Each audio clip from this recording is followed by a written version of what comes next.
आतिफ असलम को लेके बड़ी कंट्रोवर्सी रही। उनके वालिद साहब का अनफॉर्चुनेटली इंतकाल हो गया और अगले ही दिन वो स्टेज पे खड़े गाना गा रहे थे। अब देखिए, इसमें बहुत सारी चीज़ें हैं। एक आम इंसान जब इस तरह सोचेगा ना, तो वो उसको ज़ाहिर है ये बात मायूब लगेगी। ज़ाहिर है हम लोगों के घरों में भी देखें, हम सानहों से गुजरे हैं, हमारे प्यारे भी हमसे जुदा हुए हैं, बड़े मसले मसाइल हुए हैं। कभी ऐसा नहीं हो कि अगले दिन आपने नेटफ्लिक्स लगा के वो कौन सी सेटन वाली देख रहे होते हैं, पाकिस्तानी हमेशा नंबर ट्रेंडिंग वन होती है, या आप कोई वो स्क्विड गेम्स ही देख रहे होते हैं। ज़ाहिर है आप एक मॉर्निंग पीरियड में होते हैं, मगर हम लोग हैं आम इंसान, ठीक है। स्पाइडरमैन के खालू मरते मरते कह गए, with great powers come great responsibility. देखिए, इंसान जितनी ऊंची मनसब पे होता है ना, उसकी जिम्मेदारियां ज़्यादा होती हैं, और फिर कुछ जिम्मेदारियां ऐसी होती हैं जहाँ पे इमोशंस शायद बाद में आए, पहले मुल्क आएगा या पहले आपका प्रोफेशन आएगा। फॉर एग्जाम्पल, अगर फ़ौज महाज पे खड़ी है, जंग हो रही है, पीछे ज़ाहिर है नेचुरल डेथ्स तो होती रहती हैं। अब वो मैदान जंग छोड़ के तो नहीं आएगा ना अम्मी अब्बू के अफसोस पे। जो सिपाही लड़ रहा है वो अपना काम करके ही वापस आएगा, क्योंकि उसकी प्रोफेशन की रिक्वायरमेंट है।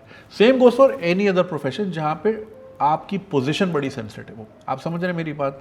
अच्छा, आतिफ असलम वाली मिसाल ये वाहिद मिसाल नहीं है। आपको याद होगा नसीम शाह जब ऑस्ट्रेलिया में थे, फिर पता चला उनकी वालदा की डेथ हो गई, तो वो ऑन ड्यूटी थे, और जब ड्यूटी ख़त्म हुई उसके बाद ही वो वापस आए। विराट कोहली की मिसाल है, रणजी ट्रॉफी जो इंडिया में खेली जाती है, उनके फादर की डेथ हुई, लेकिन उन्होंने अगले दिन गए और उन्होंने 90 रन का स्कोर बनाया, और उसके बाद वापस वो फिर फ्यूनरल पे आए। और इस तरह की बेहतरीन कह रहा हूँ, सॉरी, बेतहाशा मिसालें हैं। सिलीन डियोन के हस्बैंड फौत हुए, अगले दिन वो लास वेगस में अपना शो परफॉर्म कर रही थी।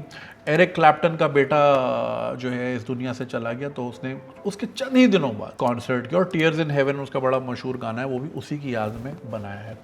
देखिए, प्रोफेशन जो है, अब देखें, एक तो आपका मार्का हक है, आपका जश्न आज़ादी की इतनी बड़ी सेलिब्रेशन है, आतिफ असलम इतना बड़ा नाम है, और बिल्कुल एक दिन पहले इतना हो जाए इस तरह का वाक़या, लाखों लोग आपके इंतज़ार में हैं, कॉन्ट्रैक्ट साइन हुआ है। देखिए, इसमें पैसे की बात नहीं है। बहुत से कुछ कमेंट्स नज़र आए कि जी पैसों के लिए ये वो।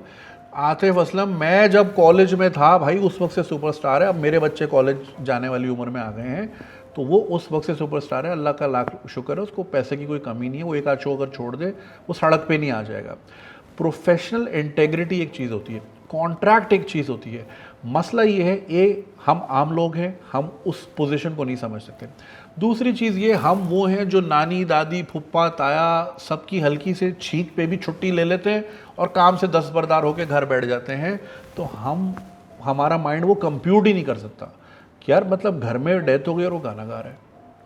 Like I said, professional capacity, contract, मद्दा वेट कर रहे हैं लाखों, और लास्ट मिनट कौन सा कहाँ अरेंज होता। अली ज़फ़र खुद छुट्टियों में कहीं निकला हुआ है बेचारा, और दूसरे सिंगर्स, मतलब समझ रहे हैं, लास्ट मिनट ये चीज़ें नहीं हो पाती। बहुत बड़ा इवेंट है, तो लोगों की प्रोफेशनल कैपेसिटी जो है वो उनको उनकी रिक्वायरमेंट होती है कि यार ये मुझे पहले करना। और दूसरी चीज़ भी, ये जितने सिंगर्स के मैंने नाम लिए, या आई थिंक ऋषभ पंत के साथ भी यही वाक़या हुआ था, रणजी ट्रॉफी में ही उनके भी किसी अजीज़ की डेथ हुई थी। जो लोगों का पैशन होता है ना, म्यूजिशियन हो गए, क्रिकेटर्स हो गए, सिंगर्स हो गए, आर्टिस्ट हो गए, उनका जो पैशन होता है वो उनका काम नहीं होता। They never feel like at work, क्योंकि वो उनका पैशन होता है। और पैशन आपकी ऐसी ड्राइविंग फोर्स होता है, जैसे आपको याद होगा खान साहब खुद इंटरव्यूज़ में कहते थे, भाई मैं एक्सरसाइज के बगैर रह नहीं सकता।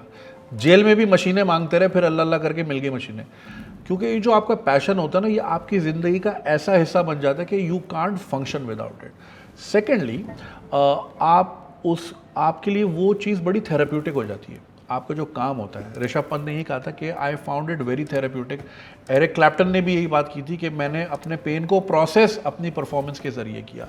तो हर बंदे का, हर इंसान का पेन को प्रोसेस करने का भी तरीक़ाकार डिफरेंट होता है, डिफरेंट तरीके होते हैं। अफसोस करने के लिए ज़िंदगी पड़ी है, और उस वक्त मुल्क की रिक्वायरमेंट थी, ठीक है, कोई कमर्शियल शो नहीं था, मुल्क का शो था। जब मुल्क आ जाता है, जब ड्यूटी आ जाती है, तो आपको बहुत सारी चीज़ें गिव अप करनी पड़ती हैं वक्ती तौर पे। इसका मतलब ये नहीं कि he loved his father any less, या anybody loves their family member any less. उसका ये होता है कि यार ड्यूटी की कॉल है, और ये ड्यूटी की रिक्वायरमेंट है कि यहाँ पे इमोशंस थोड़ा बैक ट्रैक पे जाएंगे, और मेरा जो प्रोफेशन, अब देखिए, चूँकि हमारी आवाम सैडली आर्टिस्ट को, ख़ासतौर पे म्यूजिशियंस, टीवी आर्टिस्ट, इनको वैसी कंजर बोलती है। इनके कंटेंट के बगैर रह भी नहीं सकते, लेकिन कंजर भी और गालियां भी इन्हीं को देते हैं, तो वो ये चीज़ समझ नहीं पाएंगे। फिर हम जिस तरह के ड्रिवन हैं कि वो घर में मैयत पड़ी है, गाने गा रहा है और हराम हलाल की डिबेट, वो फिर एक अलग डायरेक्शन में बात चली जाती है। तो बड़ा मुश्किल होगा लोगों के लिए इस बात को अंडरस्टैंड करना या प्रोसेस करना। आप सीधा सीधा इसको समझ लें, एक इंसान का एक कॉन्ट्रैक्ट था और कॉन्ट्रैक्ट इतने इंपॉर्टेंट इवेंट का था कि भाई उससे आप बैकआउट नहीं हो सकते। तो बस उसने अपने कॉन्ट्रैक्ट की पासदारी की। वो एक प्रोफेशनल आदमी है, वो आज से नहीं, वो 25 सालों से गाना गा रहा है, दुनिया भर में उसने गाने गाए हैं। बॉलीवुड में भाई लोग बॉलीवुड में सबको भूल गए थे, आतिफ ही आतिफ छाया हुआ था, ये भी एक टाइम हमने देखा, राइट। तो ना उसको पैसे की कमी है, ना उसको एक्सपोजर की कमी है, ना उसको कोई उसकी डिज़ायर है या कोई वैलिडेशन नहीं है, उसका प्रोफेशन है, उसका वो पैशन है, इस वजह से वो वहाँ खड़ा था। अब आप बोलेंगे एक कंजर दूसरी कंजर की साइड ले रहा है, अब इस पर भाई मैं क्या बोल सकता हूँ। तो इसको थोड़ा अंडरस्टैंड करने की कोशिश कीजिए।